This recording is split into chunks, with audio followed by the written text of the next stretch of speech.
వర్షాకాలం వచ్చిందంటే చాలు పోలవరం ముంపు గ్రామాల ప్రజల పరిస్థితి దయనీయం. వానలు ఆగే వరకు దినదిన గండం. వరద పూర్తిగా తగ్గే వరకు పెట్టేబేడ సర్దుకొని సురక్షిత ప్రాంతాలకు తరలిపోతుంటారు. ఇప్పటికీ 8 సార్లు ఇలానే జరిగిందని కన్నీళ్లు పెట్టుకుంటున్నారు. ఈ ఏడాది వచ్చిన గోదావరి వరద పోలవరం మండలంలోని పలు గ్రామాలకు చుక్కలు చూపిస్తోంది. ఇక్కడ వారికి వరద సాధారణ విషయమే అయినా ఈసారి రికార్డు స్థాయిలో వచ్చిన వరద కారణంగా నిర్వాసిత గ్రామాల ప్రజలు నానా ఇబ్బందులు పడుతున్నారు. ఈ సీజన్లో 1-2 కాదు, ఏకంగా 8 సార్లు గోదావరి ఉప్పొంగడంతో ముంపు గ్రామాల్లో పరిస్థితి దయనీయంగా మారింది. గోదావరి వరదల చరిత్రలో ఈ ఏడాది ఒక రికార్డు అనే చెప్పాలి. 1976 నుంచి చూస్తే ఈసారి వచ్చిన వరదలు గతంలో ఎప్పుడూ లేవంటున్నారు అధికారులు.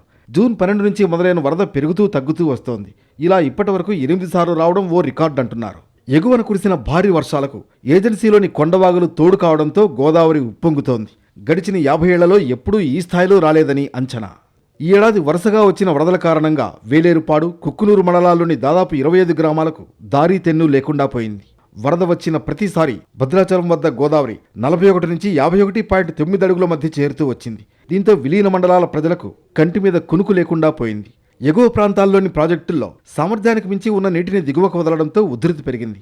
ఇప్పటికే కుక్కునూరు, దాచారం మధ్య గుండేటువాగు కాజ్వే ముంపులోనే ఉండడంతో 12 గ్రామాలకు రాకపోకలు నిలిచిపోయాయి. దీంతో తీవ్ర ఇబ్బందులు పడుతున్నారు.